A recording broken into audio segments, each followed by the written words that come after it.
Olá, bem-vindos a mais um episódio do BNS Podcast, um espaço onde falamos sobre finanças com verdade. No episódio de hoje, nós vamos ter o presidente da BNS SCVM, a corretora, e vamos estar aqui a falar um bocadinho sobre as ofertas públicas e como as corretoras participam deste processo. Aproxima-se aí uma grande oferta pública que acredito que muitos de vocês sabem, e então nós vamos estar aqui um bocadinho a explorar sobre isso e muitos mais assuntos. Acredito que ele tem muito a dizer. Então, já para começarmos mesmo a nossa conversa, Dr. Gerson Mendes de Carvalho, por favor, apresenta-se ao nosso público, aos nossos seguidores. Obrigado, Joana. Muito bom dia mais uma vez. Antes de mais, deixa-me agradecer o convite para estar aqui no BNS Podcast, de um espaço que se pretende cada vez mais marcante, mais influente, com comunicação, com transparência, com verdade, aquilo que já é característico do grupo BNS, não é? Gerson Mendes de Carvalho é o meu nome, tal como bem disse. Sou formado em Direito pela Universidade Metodista de Angola. Cá na BNS, a nível do grupo, sou administrador executivo e para a BNS SCVM, então, presidente do Conselho de Administração e da Comissão Executiva. Boa, boa. Dr. Gerson, conta-nos um bocadinho sobre a sua trajetória profissional. Como é que começou? Em que já trabalhou? Olha,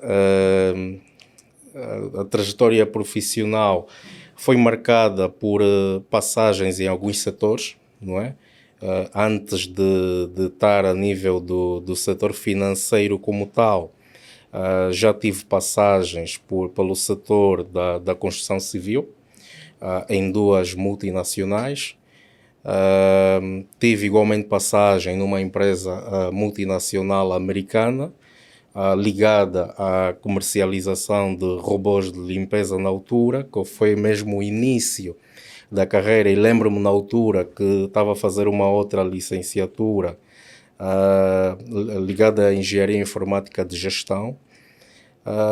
Foi uma experiência muito boa, não é? Porque desde sempre fui muito mais introvertido, muito mais fechado, mas foi por via dessa empresa que, com profissionais excelentes que lá também encontrei, que me ajudaram a desabrochar, não é? A abrir cada vez mais e ter gosto pela veia comercial, ter gosto por expor-me muito mais, não é? E foi assim que comecei. Posteriormente a isso, eu lembro-me de ter saído da empresa numa altura que eu até já ganhava relativamente bem, mas eu decidi sair porque queria dar continuidade aos estudos, queria dar continuidade à formação. No caso, há uma segunda licenciatura ou... Queria fazer formação profissionalizante. Já estava a fazer a licenciatura quando havia começado. Eu lembro-me que na altura estava aí com os meus 17, 18 anos por aí, mas decidi sair na altura da empresa para fazer formações mesmo, não é? Não obstante a licenciatura que estava em curso. E isso de facto ajudou-me muito, não é? É muito importante. Pois ajudou-me muito porque naquela altura, mais do que aquilo que eu estava a verificar ou a aprender na faculdade, eu queria formações muito mais na eminente prática. E a formação que eu me propus a fazer naquela altura me obrigava a estar num período aí por volta das 7 às 16 horas, quase que em regime interno, o que impossibilitava, de certa forma, de estar a continuar a trabalhar naquele regime. Sim. Então, razão pela qual optei mesmo pela formação. Ok. E como é que entrou para o mercado financeiro? Olha, como eu dizia, não é? Eu antes de ir para o mercado financeiro, depois fui para o mercado de construção civil. Sim. Comecei na altura por uma empresa que é a Somag, mas depois tive passagem então pela Mota-Engil, que considero que foi uma enorme escola. Aprendi muito, principalmente uma das coisas que mais me interessava, pese embora eu estava na área de informática, mas uma das coisas que mais me interessava era o modelo operacional, o modelo de negócio. Ok. Eu estudava as áreas todas, o que é que os outros faziam, como faziam, de uma Estratégia. ponta de A a Z. Depois, como eu também tinha muita exposição ao Conselho de Administração, naquilo de prestar os devidos suportes, era o que mais me interessava, ver como é que o board funcionava, como é que as áreas funcionavam, como é que a estrutura organizativa estava. Então, isto aqui ajudou-me a crescer, a ter muito mais interesse em estudar empresas. Por essa razão, depois, ainda mesmo nesta empresa, eu comecei então a fazer o curso de Direito, porque uma das coisas que já me interessava lá naquela altura era saber como é que funciona, e era uma das paixões que eu tinha, como é que funcionam as empresas do ponto de vista jurídico, como é que funciona o sistema jurídico angolano, o ordenamento jurídico angolano como tal. Foi essa uma das razões que me fez fazer o curso de Direito, não obstante aquela veia de querer defender o próximo, não obstante querer assegurar a justiça como tal, a defesa da justiça em última ratio, mas o que mais me interessava era justamente o ramo empresarial, Ok. não é? O ramo empresarial. Foi por esta razão que eu preferi fazer o curso de Direito e depois então especializar-me no ramo privado, no ramo econômico, buscando então disciplinas voltadas ao direito financeiro, desde o direito de crédito e valores mobiliários, desde o direito bancário e de seguros. E isto, na verdade, é que me deu mais inspiração para então depois caminhar para o setor financeiro. Ok. A BNS é a primeira empresa do setor financeiro que o Dr. Gerson trabalha ou já teve também experiência em outras empresas do setor financeiro? Tive experiência em outras empresas do setor financeiro. Nós, pela IDN, no âmbito da prestação de serviço, Sim. fomos fazendo a prestação de serviço a outras empresas. Estamos a falar de instituições financeiras não bancárias e bancárias. Só para fazer lembrar o pessoal, a IDN é uma empresa também do grupo BNS e é uma Exatamente. empresa de auditoria financeira. Exatamente. Certo. E depois também, enquanto compliance officer na altura da NPay, como responsável pela parte toda de conformidade regulamentar, as interações com o BNA. Então foi aí que também fui aprimorando cada vez mais e mergulhando cada vez mais no setor financeiro, não é? Até então, nós, com as iniciativas da BNS, não é? Lançarmos então a Sociedade Gestora de Organismos de Investimento Coletivo e depois também a Sociedade Corretora de Valores Mobiliários, que é a BNS-CVM. CVM, sim. Boa. E pronto, vamos já entrar então para os assuntos que bem nos trouxeram aqui. Dr. Gerson, fala-nos um bocadinho sobre o que é uma oferta pública, como funciona e como as empresas, como as corretoras participam das ofertas públicas. Pois, antes de entrarmos propriamente para as ofertas públicas, importa aqui dizer que normalmente as empresas que decidem financiar-se, normalmente vão tomando as decisões se vão fazer por via de autofinanciamento, um financiamento interno, ou por via de financiamento externo, não é? Se vai ser pela via tradicional da banca comercial ou da banca de investimento, buscando auxílio aos intermediários financeiros, aos agentes de intermediação, com licenças para atuar para o efeito, para então lançar essas ofertas. Nós, para falarmos de oferta, é preciso aqui entendermos o que é uma oferta pública. Parte-se desde logo do pressuposto de que a oferta pública nada mais é do que a proposta de compra ou venda de valores mobiliários, não é? Dirigidos a destinatários indeterminados e que estes mesmos destinatários podem aderir sendo participantes no mercado, não é? Podem aderir a essas mesmas ofertas.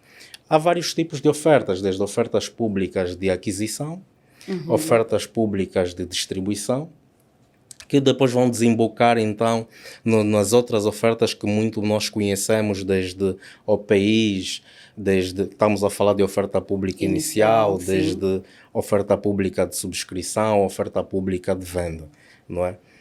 Como é que cada uma destas, como é que elas se distinguem umas das outras?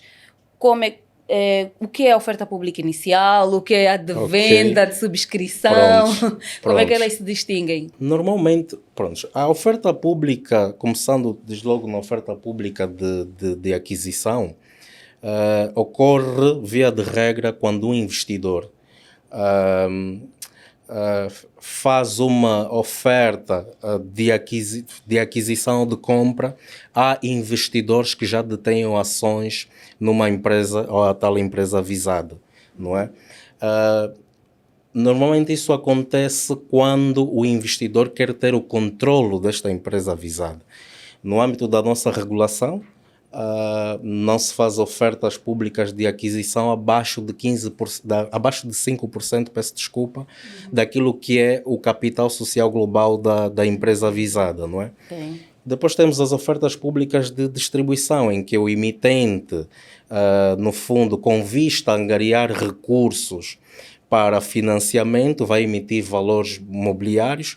Os valores mobiliários estamos a falar, quer seja de ações, obrigações, nas obrigações, seja títulos da dívida pública ou títulos corporativos, as unidades de participação, os direitos destacados de valores mobiliários ou mesmo outros documentos representativos de situações jurídicas homogéneas, mas desde que sejam suscetíveis de transmissão em mercado, não é? Então, nós depois também temos aí a questão da oferta pública inicial ou oferta pública de venda, que é um dos temas que também deixa aqui as pessoas com alguma dúvida de quando é que estamos diante de uma situação, quando é que estamos diante de outra. Exatamente.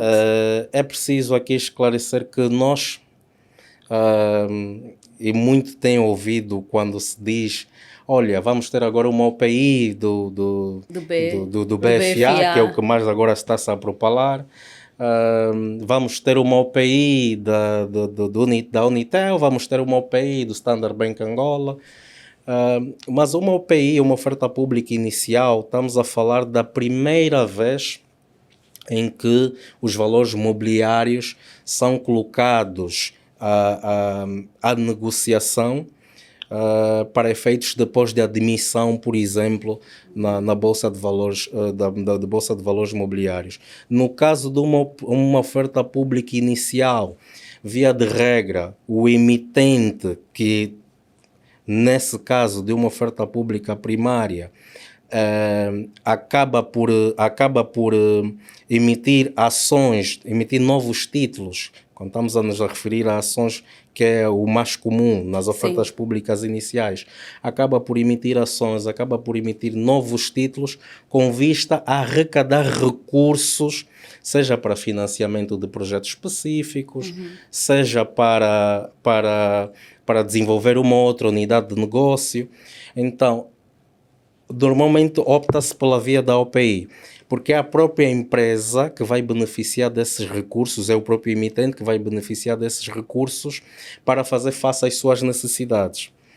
É diferente do caso da OPV, né? Que nós não estamos a falar, oferta pública de venda, nós não estamos a falar propriamente de emissão de novos títulos, não estamos a falar de emissão de novas ações, estamos a falar de ações já existentes que são detidas ou por empresas, ou pelo Estado, ou por qualquer outro acionista, que quer se desfazer dela, mas esse valor que ele vai angariar com essa venda não vai propriamente para os cofres da empresa, não vai aumentar o capital social da empresa, vai diretamente para o acionista que está a vender.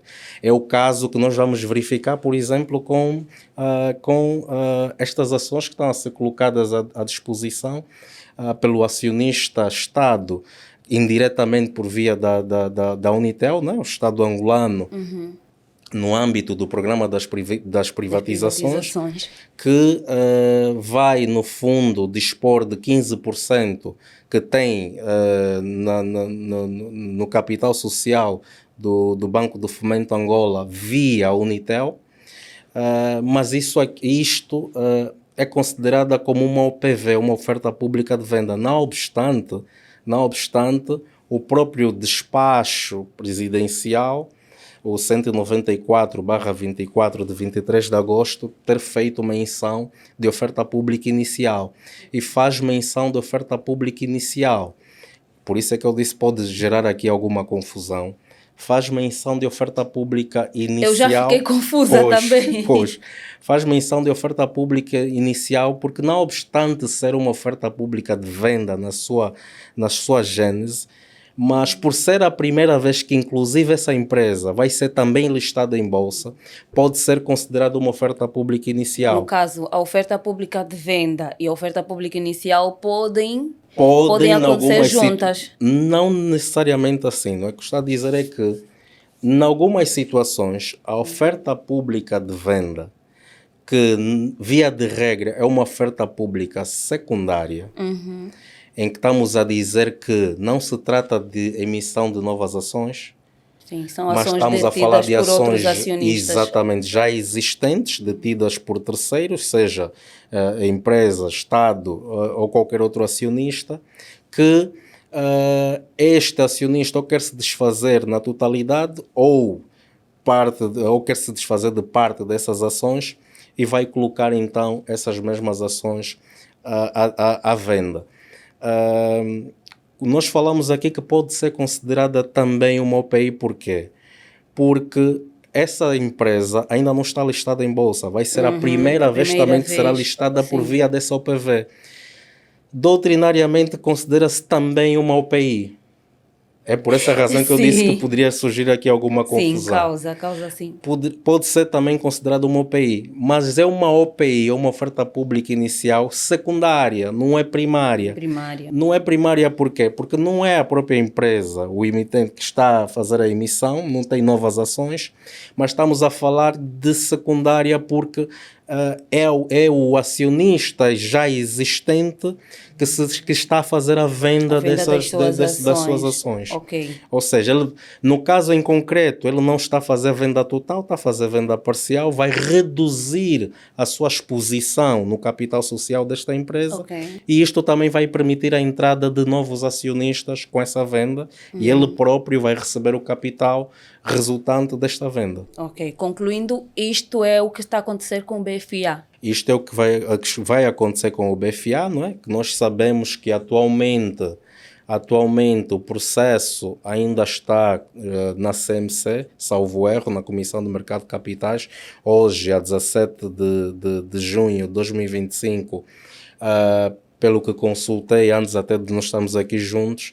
ainda não houve qualquer publicação do prospecto aprovado pela CMC. Logo, deduzo que ainda está em curso a fase de registro, porque só depois disso é que se vai fazer a publicação, é que as demais pessoas terão acesso a esse prospecto, para que consigamos então ver os detalhes, os pormenores da oferta. E é preciso aqui também dar nota que o prospecto é aquele documento legal Eu ia exatamente pedir que explicasse o que é o Exatamente, prospecto. Eu pois. acredito que algumas pessoas não têm noção do que é o prospecto. Exato. É aquele documento legal, é um documento obrigatório que vem detalhar as condições da oferta pública, não é?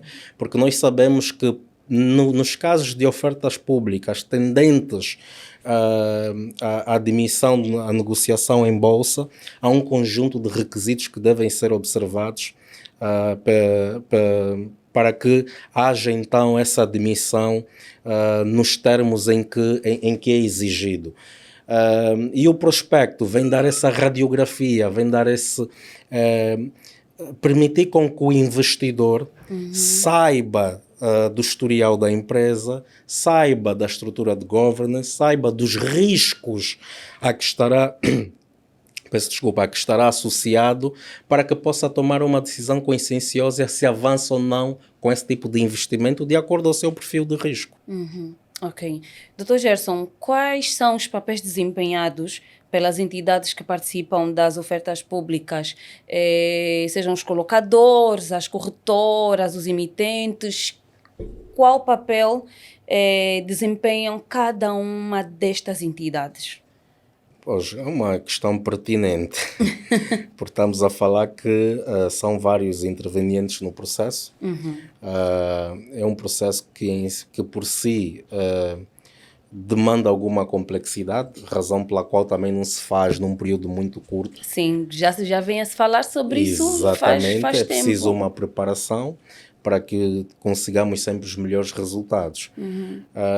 Nós, a nível dos prospectos, nós, como bem disse, existem várias figuras, desde os emitentes, desde os colocadores, desde o próprio oferente, os assistentes da oferta, ou seja, existem uma panóplia de figuras que vão então estar presente no prospecto, para que também o próprio investidor tenha a noção de qual é o papel que cada uma está a desempenhar. O emitente, na verdade, é a empresa que coloca os títulos, os valores mobiliários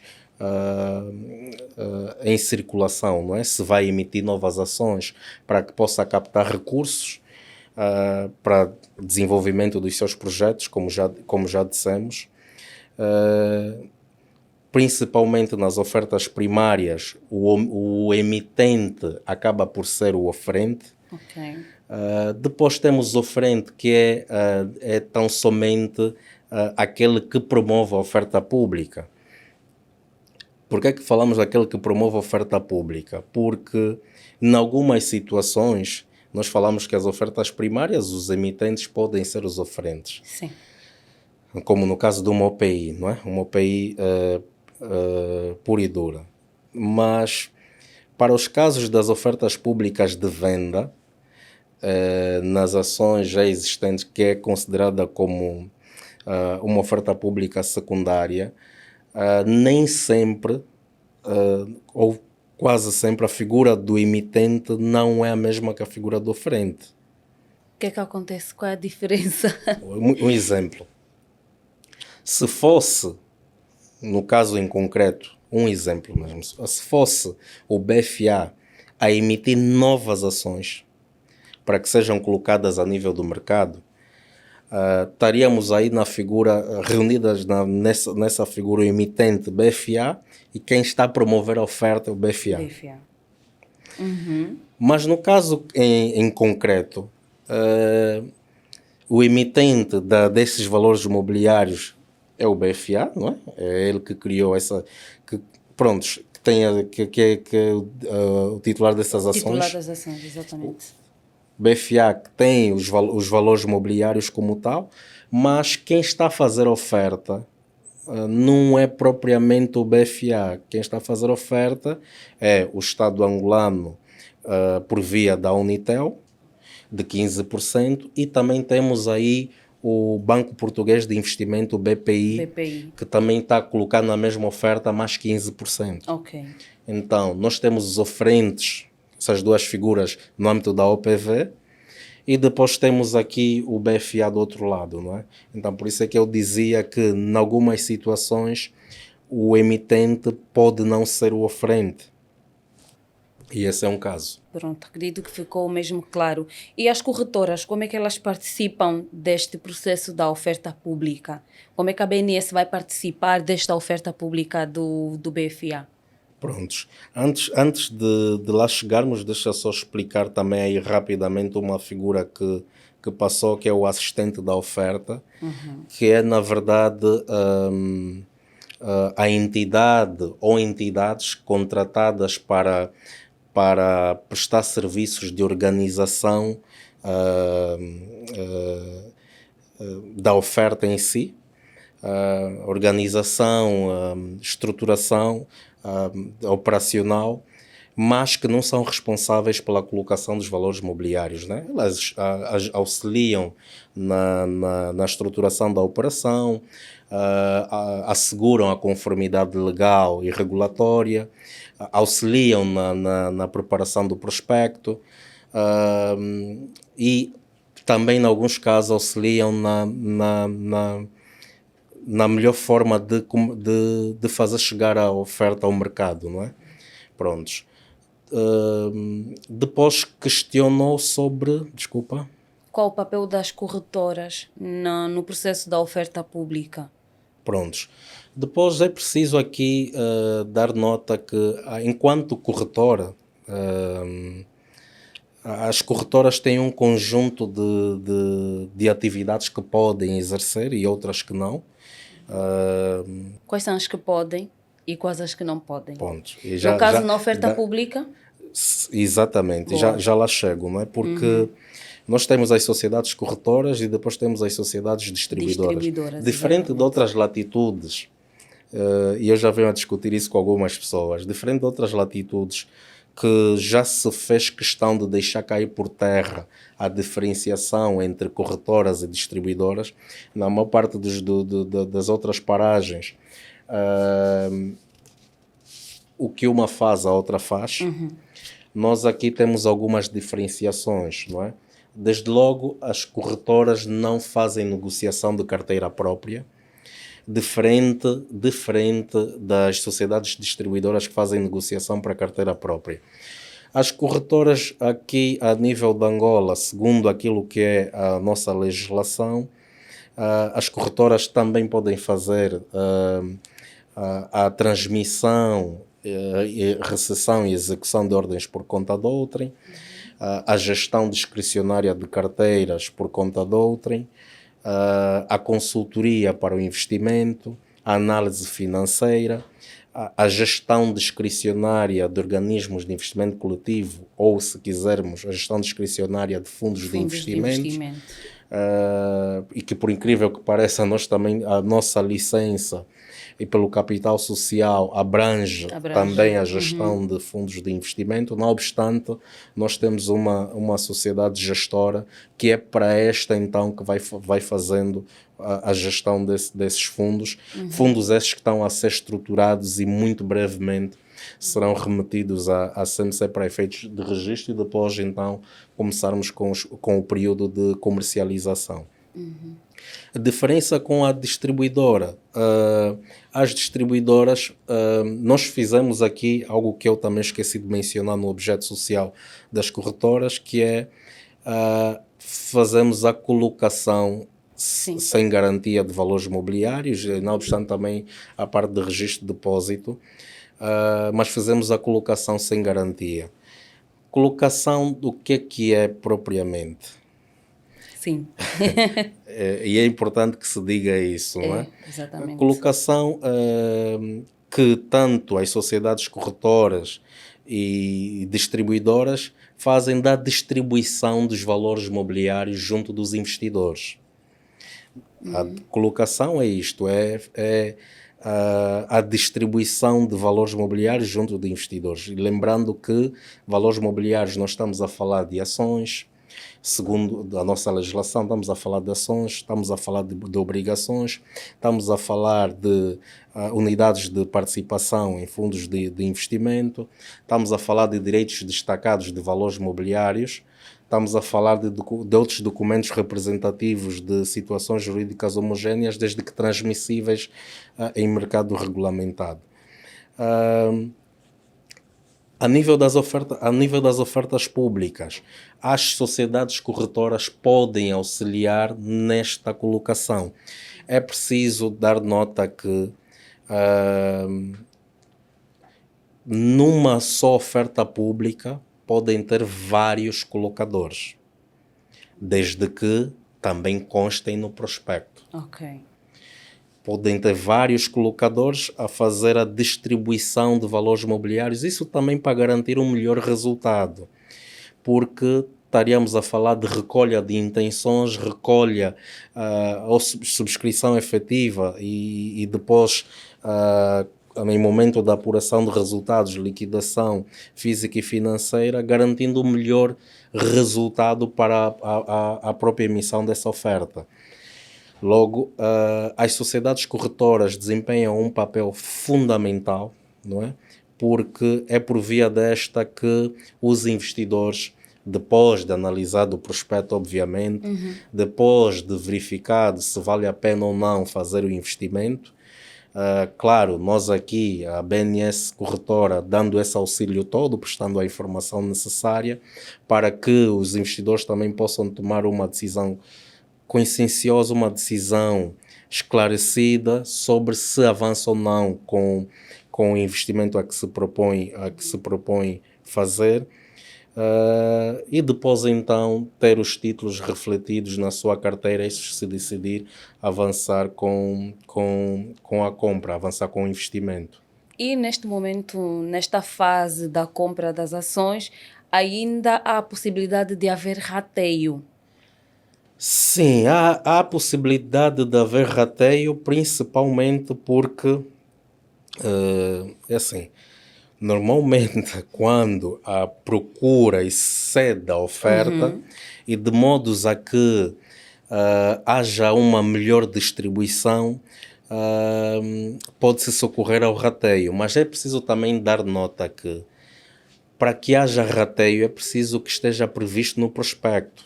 Ok, se o prospecto não definir que poderá haver rateio, não pode haver rateio durante o processo? Não, porque é assim, para que haja rateio, porque o rateio é uma das formas em caso de insuficiência das ações colocadas à disposição, por causa da procura excessiva. Por causa da procura excessiva, tem que existir aqui um critério para que se faça então a distribuição dessas ações, e um deles é o rateio. Mas a nossa legislação obriga que, para se adotar um desses critérios, deve igualmente constar no prospecto. Por isso é que nós dissemos que, não obstante, falamos aqui também sobre essa oferta pública que tanto se espera, mas como não temos o prospecto já registado, publicado, estaríamos a falar assim por alto, porque... É difícil falar sobre alguns aspectos específicos sem o prospecto. Exatamente, porque é no prospecto onde inclusive vai se determinar a banda de variação de preços, os fundamentos que justificaram essa banda de variação de preços entre o mínimo e o máximo. É no prospecto que também vai lá estar o tal critério do rateio. É no prospecto que vem um conjunto de informações para que o investidor possa ter noção do que esperar dessa oferta. Logo, ficarmos a falar um pouco sobre a oferta em particular, a oferta pública do BFA sem o prospecto, é difícil. É difícil. Por isso é que eu reservo-me e digo, não, olha, como disse lá atrás, eu ainda não vi, pelo menos no site da CMC até há bem pouco tempo, a conclusão deste processo, então julgo que ainda está em curso essa fase de avaliação. Naturalmente que a qualquer momento teremos notícias, não é? Porque a previsão é para para o início do segundo semestre. Vamos Sim, aguardar. sim. Vamos aguardar, porque muito sinceramente acredito que a qualquer momento teremos o prospecto aprovado, publicado, e que vamos conseguir então fazer uma análise mais minuciosa e talvez lá nessa altura, até não é talvez, nós vamos ter mesmo também mais interações Sim. para falar então desta oferta pública do BCA. Mas dá para fazer uma previsão de que terá muita procura. Olha, sentindo um pouco aquilo que é o apetite do mercado, o mercado há muito tempo que está à espera desta oferta. Sim. Diga-se de passagem. Pelas sondagens que nós já fomos fazendo, o mercado está à espera, os investidores estão ansiosos e principalmente em função do que tem sido o resultado das instituições financeiras que já constam em bolsa. Mas é preciso aqui também dar nota, e essa parte muitas das vezes que nos esquecemos de mencionar, que os resultados passados não são garantias de resultados futuros. Sim. É preciso sempre ter isso em mente, de que, ok, por mais que se espere uma coisa, pode acontecer outra completamente pode não diferente. ser muito bem assim, não é? Porque cada colocação é uma colocação, cada emitente, cada oferta pública tem as suas especificidades. O mercado reage de forma diferente. E dizer que porque nós tivemos aí as ações do BAE um sucesso e depois houve a valorização, Sim. as ações do Caixa um sucesso, houve a valorização da ENSA, da Budiva, e dizer exatamente que em função disso também será um sucesso, sem antes analisarmos o prospecto, sem antes analisarmos um conjunto de fatores, fica difícil, não é? Fica difícil. Então, por isso é que eu dizia que, não obstante as outras terem sido um sucesso, nós tivemos uma situação que não correu assim tão bem, como as pessoas sabem, e é público com o caso das ações da CREP, mas também tiveram aí ligado a outros fatores, mas todas as outras operações foi um enorme sucesso. Okay. Tanto é que a última que aconteceu da Budiva superou as expectativas de longe. Mas é preciso sempre ter os pés bem assentes e terem noção que os resultados passados não são garantias de resultados futuros. Exatamente. Ok. Gostava de falar um bocadinho sobre os processos o momento das assinaturas, o processo de abertura de contas custódias, as burocracias, os investidores, eles reclamam sobre excesso de burocracia no momento de assinaturas. O que é que o Dr. Gerson acha sobre isso? Pois, de facto, isso é uma pergunta interessante, porque eu próprio não sou apologista de burocracia, pese embora as pessoas achem. Eu confirmo eu que não é. Não sou apologista de burocracias. Existem aquelas que são necessárias em função de aspectos regulatórios que nós temos necessariamente que observar. Mas não diria propriamente burocracia, não é? São questões de conformidade que necessariamente temos que observar. Mas existem outras que, em função dos avanços tecnológicos, em função daquilo que hoje em dia está disponível no mercado, não faz sentido nós continuarmos com os processos manuais. Ok. Eu ia exatamente depois perguntar se o processo de digitalização pode ser uma solução para esta questão. Necessariamente, sem sombra de dúvidas. Nós somos amigos do ambiente.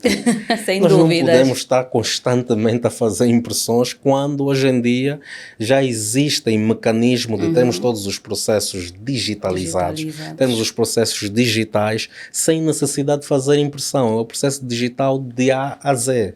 E não são poucas impressões, é que as pessoas não têm noção, são muitas impressões. Exatamente. Uma ida e volta de papéis, Exatamente. a corretora assina, depois manda para o cliente assina, são muitos papéis.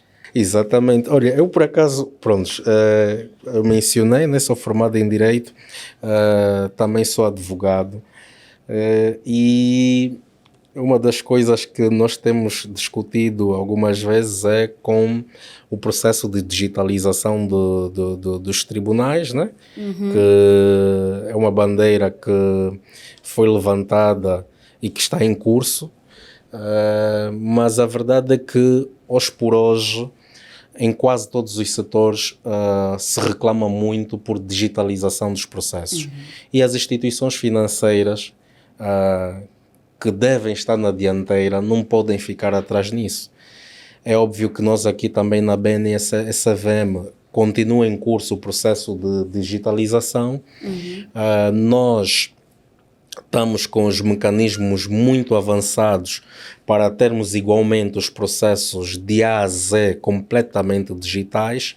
Estamos a trabalhar nisso, é um processo, mas acreditamos que teremos sucesso nisso. Boa.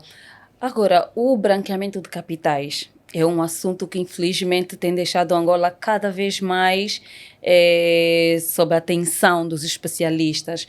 O Dr. Gerson acha que alguns negócios na Bolsa de Valores, ou a Bolsa de Valores como tal, propiciam o branqueamento de capitais.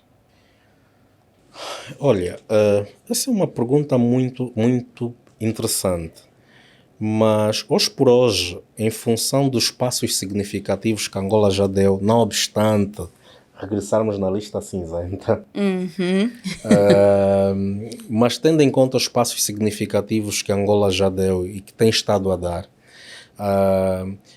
com os intervenientes todos melhor alinhados, desde os reguladores, estamos a falar desde o Banco Nacional de Angola, estamos a falar desde a Comissão de Mercado de Capitais, estamos a falar desde a ARCEG, estamos a falar inclusive de outros setores, como o Instituto de Supervisão de Jogos, estamos a falar como o INH, o Instituto Nacional da Habitação, que hoje por hoje, a própria Unidade de Informação Financeira, hoje por hoje tem estado em melhor alinhamento com os temas de prevenção ao branqueamento de capitais, ao financiamento ao terrorismo e à proliferação de armas de destruição em massa. Com constantes formações aos players, com constantes alinhamentos, com novas tendências que ajudam os próprios players a prevenir situações desta natureza, mas é preciso que se lhe diga que, a nível, por exemplo, dos mercados de capitais, esta situação, nós praticamente já temos meio que um filtro. Boa. Temos meio que um filtro. Porque é que eu digo isso? Porque antes do recurso sair ou antes do recurso entrar, no fundo, para a corretora, para a realização de uma ou de outra transação, na maior parte das vezes, eu já vou explicar porque é que eu estou a dizer na maior parte das vezes, este recurso sai da banca. Da banca comercial. Sai da banca comercial, que a banca comercial também já tem o seu sistema da AML muito desenvolvido. Ou seja, já faz um primeiro filtro, não é? Buscando saber a origem desses fundos, a natureza da riqueza do cliente por via desses procedimentos de KYC, KYB, CDD, KYC de Know Your Customer, conheça o seu cliente, KYB de Know Your Business, conheça o negócio do seu cliente, ou Customer Due Diligence, das diligências simplificadas e reforçadas, para que se consiga aferir de facto a origem desses montantes, desses valores que estão a ser utilizados por uma ou outra operação. Digo que na maior parte das vezes vem da banca porque nem sempre também assim é. Pese embora a esmagadora maioria das sociedades corretoras e distribuidoras não receberem numerários, mas é preciso que se lhe diga que, do ponto de vista regulamentar, do ponto de vista daquilo que existe de normas em vigor, uma delas, no caso do regulamento 1/15 da CMC, existem situações previstas nesse regulamento em que o cliente pode inclusive trazer numerário para a corretora. Ok. Não tem necessariamente só que tirar ou mandar de um banco para outro, mandando comprovativo em como fez o aporte de fundo para a realização de uma ou outra operação. em algumas situações pode receber em numerário. A verdade é que a maior parte das corretoras e distribuidoras não vai por essa via. Mas não queira dizer que não existe. Existe. Logo, se for a receber em numerário, os critérios a adotar são os mesmos, não é? De verificar a origem do fundo e um conjunto de procedimentos que nós temos aqui implementados do sistema da AML que foram objetos de avaliação pelo regulador, mesmo no âmbito da atribuição da licença. Ok. Entretanto, como é que a BNS lida especificamente com esta questão do branqueamento de capitais e como é que é o escrutínio para evitar que situações do género aconteçam? Prontos, nós temos aqui, não obstante as políticas que nós temos de prevenção ao branqueamento de capitais, o modelo global de gestão de risco de prevenção ao branqueamento de capitais, financiamento de terrorismo e proliferação de armas de destruição em massa, os manuais e procedimentos, as formações que os colaboradores vão recebendo, temos uma compliance officer, temos um auditor interno. Ou seja, as 3 linhas de defesa, desde a parte operacional, desde compliance, desde o auditor interno, já institucionalizadas, a funcionar a 100%, o sistema da AML já implementado, o programa de prevenção ao branqueamento de capitais implementado. Isso para dizer o quê? Não passa qualquer tipo de operação. Porque o compromisso que nós temos a nível de prevenção, de branqueamento de capitais, de financiamento do terrorismo ou proliferação de armas de destruição em massa é muito forte. Nós temos um compromisso a sério porque nós não queremos cair na situação de uma entidade que facilite práticas do género, práticas extremamente nocivas, práticas que prejudicam de que maneira a economia. Então, nenhuma instituição quer isso. Por isso é que nós apostamos fortemente na atualização permanente, na atualização constante de informações para os nossos colaboradores. Diga-se de passagem, nós podemos ter os melhores sistemas, inclusive sistemas automatizados baseados em inteligência artificial, mas se falharmos na questão pessoa, é o que se diz, pode ter os melhores sistemas, inclusive o melhor sistema de cybersecurity na empresa, mas às vezes a falha acontece por conta de pessoa. Na esmagadora maioria das vezes é por conta de pessoa. Logo, nós apostamos fortemente na formação. Ok, boa. Como é que o regulador sanciona neste tipo de situações? Prontos. Como se sabe, o nosso regulador é a Comissão de Mercado de Capitais e que tem a CMC e que tem os poderes de supervisão, não é? O compliance, que não obstante estar na estrutura da empresa, mas o compliance tem como é que eu diria, uma atuação independente. Reporta naturalmente ao administrador executivo, mas tem completa autonomia de reportar situações anómalas diretamente à CMC ou mesmo diretamente à Unidade de Informação Financeira, por um lado.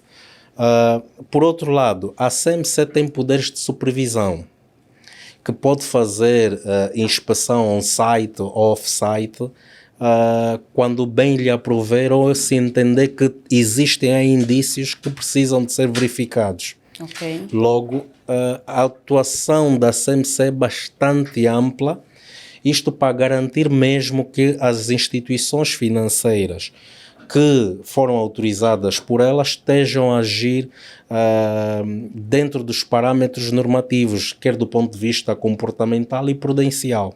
E agora, já mesmo quase a terminar, eu gostava que falássemos um bocadinho sobre conflitos de interesse. Certo. Como é que as corretoras e como é que o mercado de capitais em geral lida com os conflitos de interesse? Olha, os conflitos de interesse é um tema bastante crítico. É um tema bastante crítico, um tema bastante pertinente, porque afetam e de que maneira na esmagadora maioria das situações, o cliente, o investidor, não é? Questões de conflitos de interesse, nós temos N situações. A sociedade corretora não tem negociação de carteira própria, Ok. o que já mitiga de alguma forma situações de possíveis conflitos de interesse. Todavia, não obstante não negociarmos carteira própria, mas existem situações que podem resultar em conflitos de interesse, seja entre colaboradores e clientes, seja entre membros do board, membros dos órgãos sociais, em detrimento dos clientes. A razão pela qual nós instituímos uma política de gestão de conflitos de interesse muito incisiva, com normas muito claras para mitigar situações do género. Por exemplo,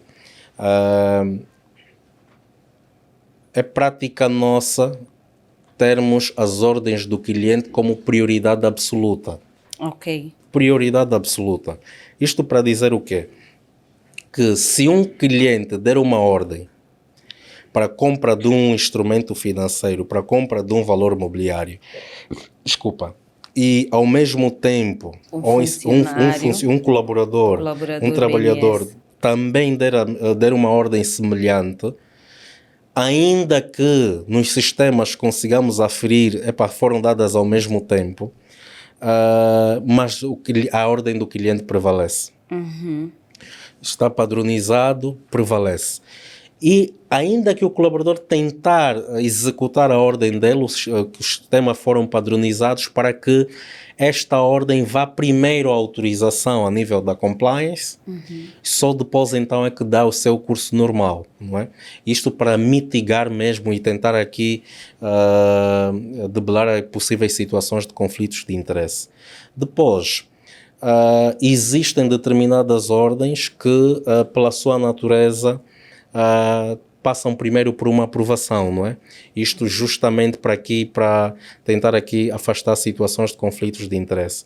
Depois também temos às vezes um período que nós consideramos como um período de blackout, principalmente nas situações em que determinados colaboradores participaram na colocação de uma ou de outra situação ou tiveram acesso à informação privilegiada e ficam impedidos de transmitir uma ordem ou outra própria em detrimento de uma ordem do cliente. Então, nós temos as situações, claro, outras que vão surgindo que não estão previstas na política, mas todas elas carecem sempre de uma aprovação a nível superior ou então mesmo até chegar na administração para resolver situações de conflitos. E naquelas situações em que tenha passado uma outra situação, também temos aí a compliance que pode fazer os reportes diretamente à CMC, não é? Então nós, não só por termos essa formação na área de direito, mas a nível de conformidade nós procuramos ser muito retos, isto também para garantir uma melhor imagem, para garantir uma boa reputação junto dos nossos clientes, que são a base da nossa existência. Ok. Dr. Gerson, muito obrigada. Obrigado, Foi um prazer estar aqui a conversar consigo. Obrigado, eu espero que tenha conseguido ser o mais claro possível. Sem dúvida. Não obstante aqui as terminologias, mas pronto. Sim. Não, mas acredito que ficou aqui claro, algumas questões ficaram assim bem claras. O que não ficou também pode ir ficando aos poucos, é só acompanharem as nossas páginas nas redes sociais, o nosso YouTube. Nós estamos no LinkedIn, Facebook, Instagram e TikTok. Estamos e temos lá os conteúdos todos para ajudar, seja investidores iniciantes, como investidores mais experientes a compreenderem o mercado de capitais e os investimentos na Bolsa de Valores como tal. Muito obrigada a todos que acompanharam este episódio. Espero que continuem ligados e que subscrevam o nosso canal do YouTube e sigam as nossas páginas nas redes sociais que eu acabei de citar. Muito obrigada e até a próxima. Muito obrigado. Boa continuação.